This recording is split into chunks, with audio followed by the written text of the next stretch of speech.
you're actually going to have to do some work. Optimization is about making that work make you more money or being more effective. And so chasing the latest shiny object does three things really bad for you. It takes time and generally money too. We're doing real work.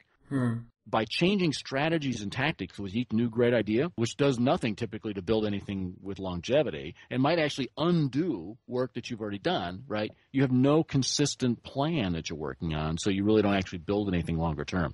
In fact, this is in trading stocks and futures and stuff like this. This is the algorithm of the week kind of thing, where people will buy the newest course, the newest charting technique, and they'll try it 10 times, it fails 6, then it realizes that's what's supposed to happen, and they switch. And the other thing is even thinking about the new silver bullet creates doubt that undermines commitment.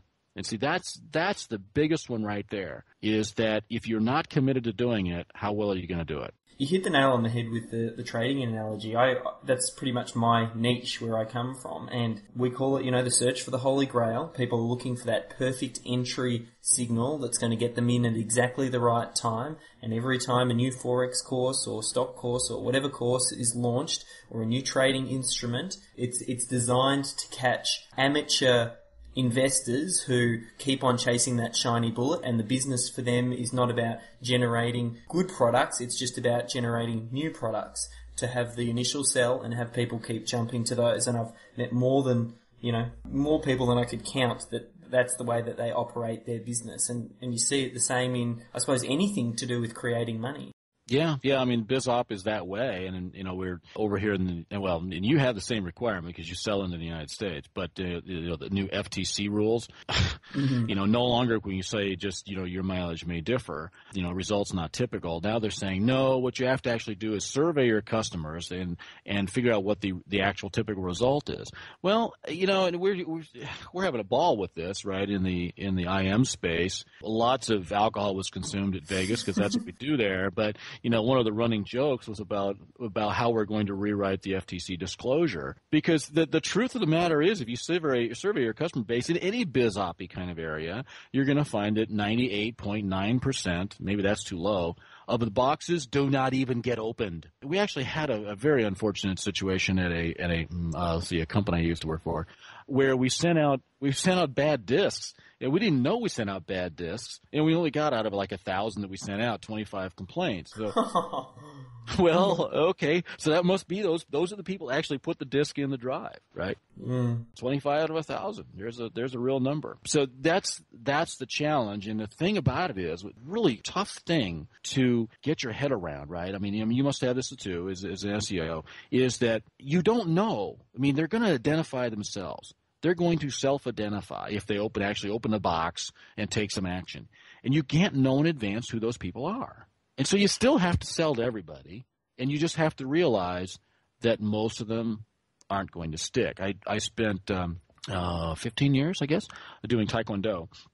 As I progressed through the ranks and ultimately became a third-degree black belt, as you get higher and higher in ranks, you're required to teach and, yada, yada, right? And the challenge is you find, the fallout rate's really, really high, at white belt and yellow belt. By the third test, people are kind of sticking, but they fall out down the road. And so you just have to realize that when you're teaching this person, you may not see them again in 6 months. And that's the way it is when you're teaching SEO or anything else in a BizOp kind of an area. Is you don't know whether that person's really going to take what you have to offer and do something with it, and you can't be hung up about it. It just has to be the way it is. I think part of that is getting the mindset right and that process, and obviously you need to have the skill there as well. But it's a big part of my understanding of what you're going to be talking about at Ed's event coming up. What sort of things have you got planned for that? Well, that should be interesting, and this is something I've been, cogitating on for quite some time. And there's kind of an opportunity where several things have come together to kind of force me to finally do this presentation.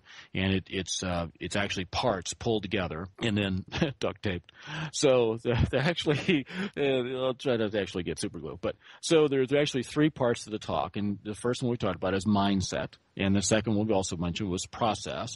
And then I'll also fit in that 15 minutes of skill work that everybody wants to hear, of course. But what I'm going to create here, and I think it looks pretty good. I've got slides already, but is an end-to-end blueprint for running a business based on free traffic. Now, that's okay. Maybe that's a little bit that's the headline, right? That'll get the email opened. So we'll see how it comes off. But mindset is the most important. And so what I'm going to do is I'm going to do this little piece of paper for people to take notes on, so that when people walk out of that seminar, what they'll have something they can post next to their terminal, which has my one-liner memory aids about how to keep your mind right. And then the other thing I'll do is I'll also map out, outline, and we can't actually deep dive on all of it, but we'll outline the actual processes that you have to use on an ongoing basis to get ranked. Definitely sounds like a talk I'll be well keen to sit in on. So I can't wait for that one, which is only a couple of weeks away now, or a week and a half like you mentioned. So anyone, I think there's still some spots. Ed's opened up a little bit further now to expand. I think because the royalty, the king of SEO, you, among others, are coming to Melbourne. So it's going to be a fantastic event. Leslie, I'd just like to finish up. You've been very generous with your time. I do appreciate that. If people want to find out more about you, I know they can head over to your website, your blog, which is leslierohde.com. I'll spell that out. LESLIEROHDE.com. So that's all to high marks for you, David. High marks. You actually right. Been practicing that one. And there's also the SEOinnovator.com, which is another side of yours. But if people want to keep sort of, on the pulse of what you're doing, obviously they can come to Ed's event, but are there any other ways they can keep in touch? Oh, yeah, absolutely. I'm very, very visible. And in fact, so visible that even Google will correct the spelling of the last name if you get it wrong.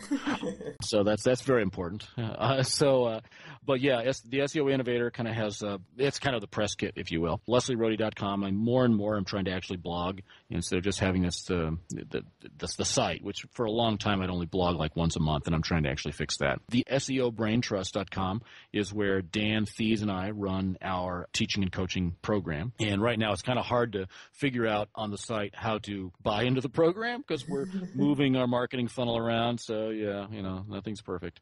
Sign up to the opt-in and wait, eh? Yeah. If you opt in, I think we do actually pitch you to sell. At some point. I think. I'm not sure. I have to check that. But but yeah, those are ways.